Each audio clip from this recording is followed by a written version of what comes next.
अस्सलामुअलैकुम नाजरीन, मैं हूँ साद अहमद। आप देख रहे हैं वक्त के हालात। मुल्क, रियासत, शहर कोरोना की दूसरी लहर से लड़ ही रहा था, इतने में तीसरी लहर का डर इंसानियत को सता रहा है। इस दौरान बहुत सारे लोगों की बातें, अपील या अफवाह कहें कि हॉस्पिटलों को ना जाएं, बीमारी जब आ जाती है तो अपने घरों में रहें और अपने घर में रहकर अपना इलाज करें। वैक्सीन एक गलत चीज़ है, इस वैक्सीन को नहीं लेना चाहिए। ये लोगों की ओपिनियन और लोगों की राय सोशल मीडिया पर आग की तरह चल रही है। इसके ताल्लुक से हम उन एक्सपर्ट्स हजरात के पास पहुंचने की कोशिश की जो कोरोना के बारे में जानते हैं, जिन्होंने इस चीज़ को महसूस किया है, क्या ये वबा है या नहीं है।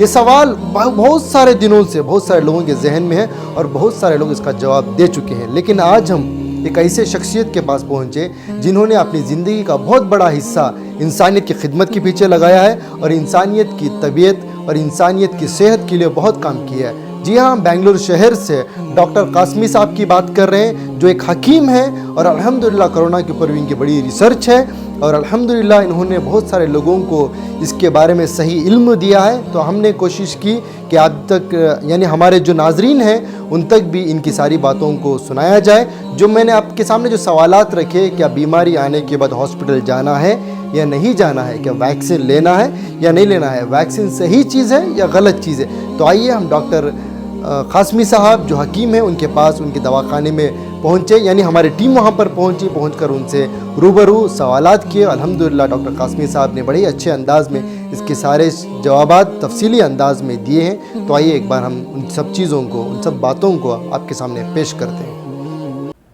देखिए, एक बात अच्छी तरह समझ लीजिए कि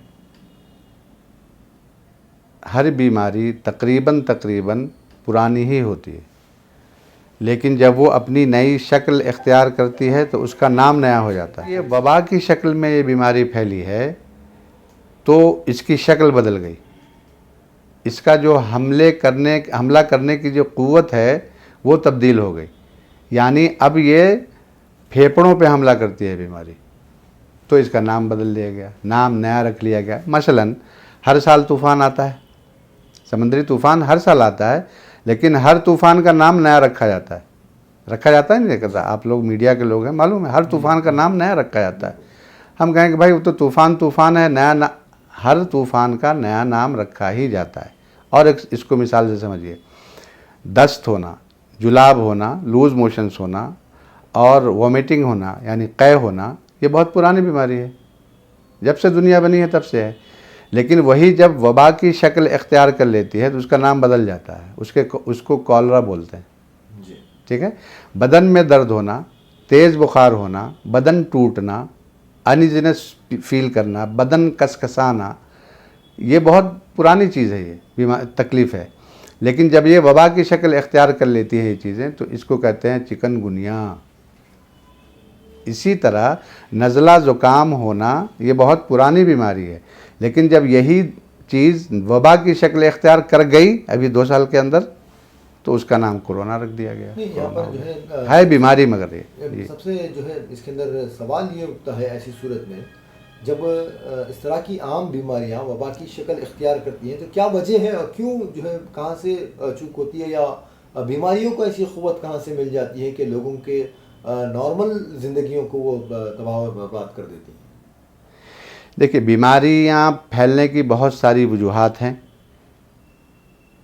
बाज़ औक़ात तो ये इंसानी क्या कहते हैं, बेराह रवी से फैलती है, या कहीं न कहीं हमसे कहीं चूक हो रही है। बाज़ बीमारियाँ ऐसी हैं कि जंगली जानवरों पर के जिस्म पर जिस मच्छर ने काटा और उसने फिर शहर में आके इंसानों को काटा, उससे फैलती है। एक चीज़ तो ये भी। दूसरी चीज़ ये है कि देखिए, वबा कहते ही उसको हैं जो मिन जानिबिल्लाह हो, समझिएगा ना। उससे बचाव की हमें तदबीर करनी है और इसकी भी कोशिश करनी है कि ये आता, उसकी वजूहात क्या हैं, और ज़ाहिर वजूहात का पता लगाने की कोशिश करेंगे तभी हम उससे बचाव की तदबीर इख्तियार कर सकते हैं। ये दोनों चीज़ें, इंसानी चूक और कुदरत का अताब, आजमाइशों में डालने के लिए। हम सब उसकी मखलूक हैं, दुनिया उसका मुल्क है, वो अपनी तरफ से भेजता है और कभी हमारी चूक उसमें इन्वॉल्व होती है। तो अब इस वक्त इन हालात में क्योंकि दो लहरों से तो दुनिया दो चार हो चुकी है, हमारा मुल्क भी जो दो चार हुआ है, और आगे ये बात बताई जा रही है कि तीसरी लहर आएगी, और अंदाज़ा ये बताया जा रहा है कि तीसरी लहर जो है बच्चों पर असर करेगी। सिर्फ मुल्क का ही नहीं बल्कि दुनिया का मुस्तकबिल बच्चे हैं, तो उससे जो है बचाना कहीं ना कहीं जो है सबसे ज़्यादा ज़रूरी नज़र आता है। तो इसमें क्या सूरत इख्तियार करें लोग तीसरी लहर से बचने के लिए या अपने बच्चों को बचाने के लिए? देखिए, जैसे दूसरी लहर का अंदाज़ा सही साबित हुआ, तीसरी लहर का भी अंदाज़ा किसी न किसी दर्जे में सही साबित हो सकता है। ठीक है, अब उससे बचाने की कोशिश यही है कि जो वज़ारत सेहत या हमारी हुकूमत की तरफ से जो गाइडलाइंस हैं उसको फॉलो किया जाए, यही तदबीर है उससे बचाव की। उसकी कोई दवाई नहीं है, या प्रिवेंटिव हिफ्ज़ मा तक़द्दम के तौर पर पहले से कोई दवाई ले लें तो बीमारी नहीं होगी, ऐसा भी नहीं है। बच्चों के लिए तो अभी वैक्सीन भी नहीं आई है। बहरहाल वज़ारत सेहत और हुकूमत का हम लोग साथ दें और उनसे ताउन करें। अब वो जो हिदायत हमारे लिए जारी करते हैं खुलूस के साथ, उस पर हमें तमाम शहरियों को, हिंदुस्तानियों को अमल करना चाहिए। यही सूरत है बचाओ। नहीं, इसके अलावा जो है ये भी कहीं ना कहीं देखा जाता है, तमाम जो भी बीमारियां हैं, इंसान अगर इंसानी जो क़ुव्वत होती है अगर वो क़ुव्वत कवी हो तो उस पर जो है बीमारी का हमला कम होता है या फिर जो है उसका हमला असर नहीं करता।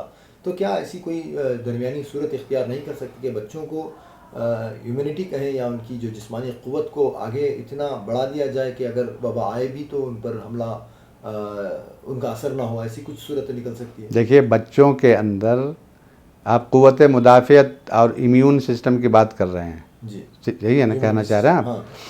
क़ुव्वत मुदाफ़ियत जिसको हमारे तिब्बे यूनानी में या उर्दू में फ़सीह ज़बान में कहते हैं।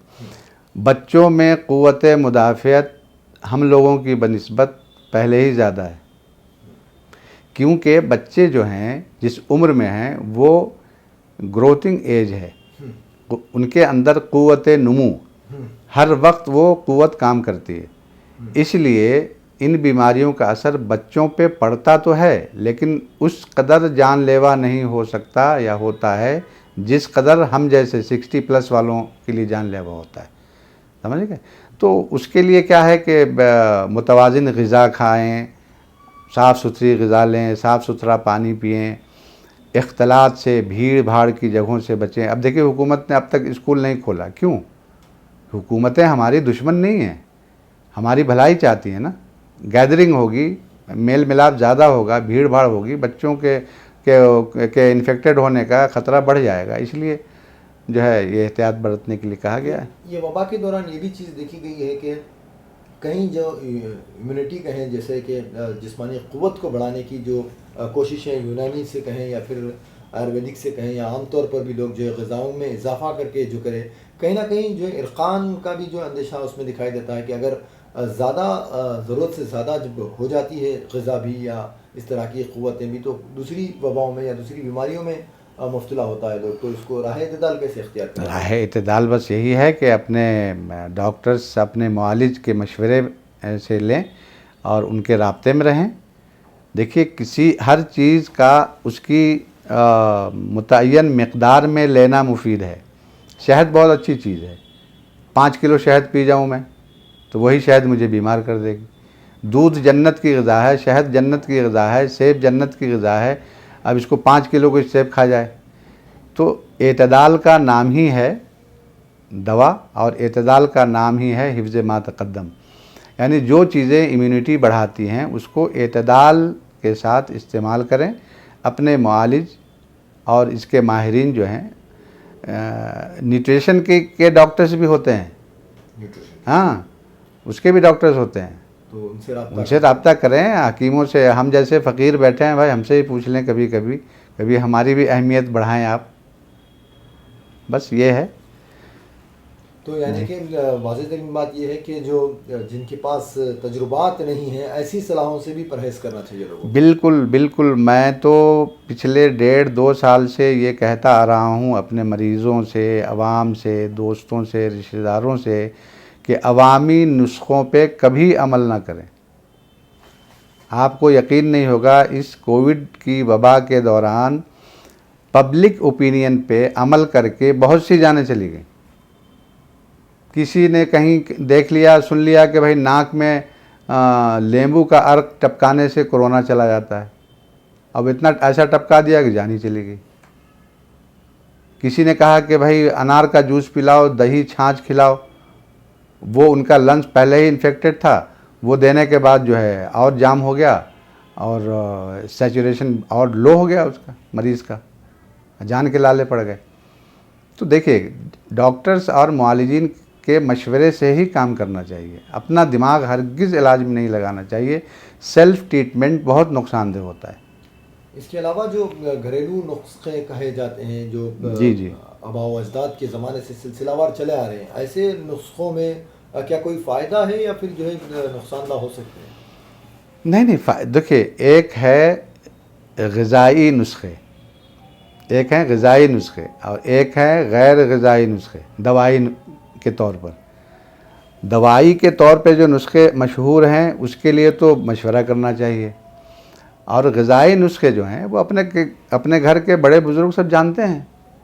मिसाल के तौर पर दूध है, अंडा है, ड्राई फ्रूट है। अब बादाम है तो उसको किस मकदार में खाना है, कितना खाना है, क्या तरीक़ा इस्तेमाल है, खाने से पहले खाना है, बाद में खाना है, ये सारी चीज़ें घर के बड़े बुज़ुर्ग भी गाइड करते हैं। नहीं, नॉर्मल वक्त तो ठीक है, लेकिन जब कभी तबीयत में नासाजगी महसूस हो रही हो या ऐसे वक्त जो है इस तरह का इस्तेमाल करना ज़्यादा बेहतर रहेगा, या फिर जो है सीधे डॉक्टर हकीम से या फिर इस तरह जो सेहती एतबार से मालूमात रखते हैं उनसे रब्ता करना ज़्यादा बेहतर है? देखिए, हमारे हुकूमत हिंद की जो वज़ारत सेहत है उसका एक मुस्तकिल शोबा है आयुष, आयुर्वेदिक, यूनानी, सिद्धा, होम्योपैथिक का मुखफ़्फ़ है, ये शॉर्ट फॉर्म है आयुष। उसकी मिनिस्ट्री भी अलग है। उसने एडवाइज़ किया है आयुष जोशांदा, हम यूनानी में कहते हैं, आयुष काढ़ा या आयुष क्वाथ, ये आयुर्वेदिक नाम है इसका। उसको पिए आप। इंडियन आर्मी को ये पिलाया जा रहा है, और आईटी कंपनी से जो मुताल्लिक़ अहबाब हैं उनको जो है सुबह दोपहर शाम पिलाया गया है। ये इम्यूनिटी बूस्टर है, एंटी वायरल है, एंटी इन्फेक्शन है। मैं मुमकिन होता तो अभी दिखा देता आपको।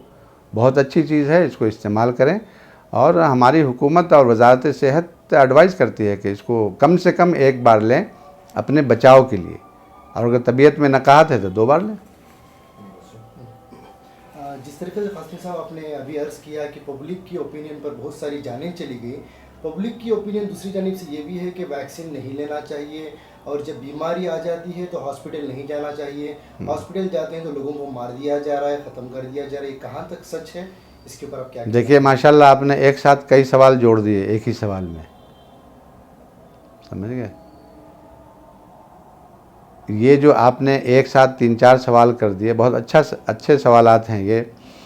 देखिए, ये जो बीमारी है ये तो बीमारी है ही, और पब्लिक ओपिनियन पे नहीं जाना चाहिए। और आप कह रहे हैं कि बीमार हो जाएं तो हॉस्पिटल नहीं जाना चाहिए, तो कहाँ जाना चाहिए? देखिए, पब्लिक ओपिनियन पे अमल नहीं करना चाहिए, ये बिल्कुल मैं ही नहीं कहता, WHO भी कहता है, हमारी हुकूमत की वजारत सेहत भी कहती है, और हर अक्लमंद आदमी आपसे कहेगा कि अवामी राय पे इलाज नहीं होता है। भाई, अवाम में तो हमारे एक अंकल आ गए, उन्होंने कहा अनार का जूस पियो, और एक फुप्पा आ गया, उन्होंने कहा पाइनएप्पल का जूस पिलाओ, और एक बहनोई आ गए, उन्होंने कह दिया कि कतीरा गोंद और सब्ज़े के बीज पिलाओ। तो जिसका सैचुरेशन डिस्टर्ब हो रहा है, जो कोरोना से इन्फेक्टेड है, जिसको सांस लेने में दिक्कत हो रही है, उसको आप ये चीज़ पिलाएंगे तो उसका लंग्स तो और जाम हो जाएगा और परेशानी बढ़ जाएगी, समझ गए?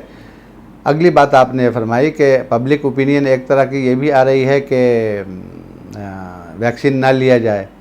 क्यों नहीं लिया जाए भाई? मेरे घर बच्चा पैदा होता है, हॉस्पिटल से हम डिस्चार्ज करा के लाते हैं, तो डॉक्टर हमको इतना बड़ा कार्ड देता है या देती है, ठीक है? उसमें कम से कम 16 टाइप की दवाएं होती हैं, उसमें बहुत सारी वैक्सीन्स होती हैं। तो हम बच्चों को वैक्सीन दे रहे हैं ना। हेपेटाइटिस की वैक्सीन है, डिप्थेरिया की वैक्सीन है, और क्या कहते हैं, टाइफाइड की वैक्सीन है, टेटनस की वैक्सीन है, बहुत सारी चीज़ें हैं, दे रहे हैं हम। ये देखिए, अभी असल में ये सोशल मीडिया का ज़माना है, इस दौर में हर आदमी अपनी राय को, अपनी ओपिनियन को, अपने अल्फाज को सदाबंद करके और उसकी सदाबंदी के बाद पूरी दुनिया में फैलाने पे कुदरत रखता है। जैसी बात चाहें हम फैला सकते हैं। मुझे छींक आ गई, अपनी छींक को हम फैला दें, अब 1 लाख लोग देख लेंगे उसको, भाई छींक आ गई, उसमें क़यामत आ गई, क्या परेशानी है इसमें। पहले भी इस राय के लोग हुआ करते थे, लेकिन वो अपनी राय को दूसरों तक पहुंचाने का साधन उनके पास नहीं था, उसकी कोई राह उनके पास नहीं थी। और आज हर तरह की न्यूज़ जो है लोगों को पहुंच जा रही है। ये 2 सवाल थे, और क्या था आपका? जी बस ये हाँ, लोग ये मर रहे हैं। तो हाँ, ये जो वैक्सीन है, वैक्सीन लेना बहुत ज़रूरी है। देखिए, वैक्सीन को आप कोरोना का इलाज ना समझें। वैक्सीन लेने के बाद भी कोरोना हो सकता है, कोविड हो सकता है, लेकिन फ़र्क क्या है? अब लोग ये भी कह रहे हैं कि जब हो सकता है तो लेने की क्या ज़रूरत है, बेकार, इससे ऐसे ही अच्छे हैं। नहीं, बगैर लिए हम और आप अच्छे नहीं हैं, लेने के बाद अच्छे होंगे। क्यों? इसलिए कि जब हम वैक्सीन ले चुके होंगे और कोरोना और कोविड का इन्फेक्शन होगा, अल्लाह न करे, खुदा न खास्ता, तो वो मरीज़ क्रिटिकल कंडीशन तक नहीं जाएगा, वेंटिलेटर तक नहीं पहुंचेगा, आईसीयू में नहीं डाला जाएगा। इनिशियली जो है ओपीडी में हल्का फुल्का इलाज करके, समझेगा ना, उनको जो है रुखसत कर दिया जाएगा। तो ये माना जा सकता है कि हमारे जिस्म को, अगर आम जबान में कहें कि तो हमारे जिस्म को कोरोना से लड़ने की सलाहियत दे रही है वैक्सीन। हाँ, इम्यूनिटी बढ़ाती है और हमारे अंदर जो एंटीबॉडीज़ है ना, वो स्ट्रांग हो जाते हैं, जो उसके वायरस से फाइट करते हैं, लड़ते हैं। यही मकसद है। वो इलाज तो नहीं है, दवाई नहीं है उसकी, वो बचाव का एक बचाव का इंजेक्शन है। अब जैसे भाई हम लोग हज उम्रे के लिए जाते हैं तो वैक्सीन लेके जाते हैं, तो उसमें कहाँ मर जा रहा है आदमी हज करने वाला, सब लेके जा रहे हैं। वैसे ही एक वैक्सीन है, लेना चाहिए, बिल्कुल लेना चाहिए। जी साहब। जी।